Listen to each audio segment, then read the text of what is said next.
আসসালামু আলাইকুম। দ্বিতীয় বিশ্বযুদ্ধের স্টোরি পড়ছেন আপনারা?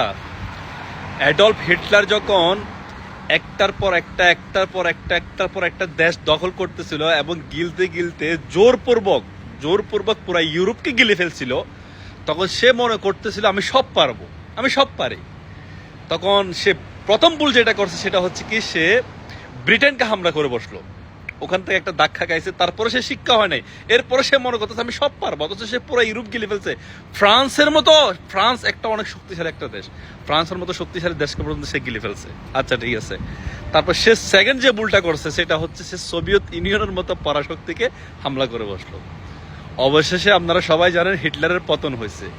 আজকে ঠিক সেম শেখ হাসিনা মনে করতেছে আমি তো জোরপূর্বক গলা টিপে ধরে মানুষ কন্যা ভাবে মেরে মেরে খুন করে করছি না, ক্ষমতায় আসছি না, আমি সব পারি। সে যে ভুলটা করছে মারাত্মক ভুল, সেটা হচ্ছে কি স্টুডেন্টদের গায়ে হাত দিয়ে। আজকে পতন হচ্ছে তার, এবং 100% সে পালাবে, 100% আমি আজকে নিউজ দেখে অবাক হয়ে গেছি। এখন কান্নাকাটি করতেছে, এখন সুর টোটালি চেঞ্জ, সুর এখন পুরোটাই চেঞ্জ সুর। আমি বসবো, আমি তাদের সব কথা শুনবো। কিরে বেডি, যখন এই ছাত্ররা সর্বপ্রথম যখন শান্তিপূর্ণ আন্দোলন করছিল, একদম শান্তিপূর্ণ, তারা কোনো রাজনৈতিক পলিটিক কোনো দল না, তারা কোনো দলের সাথে সম্পৃক্ত ছিল না, তখন বসস না কে? আজকে এতগুলা লাশ পড়ার পরে বসবি তুই? এ সময় আর নাই।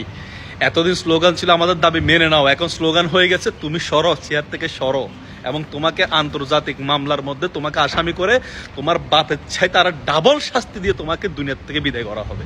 এখন স্লোগান হয়ে গেছে এটা।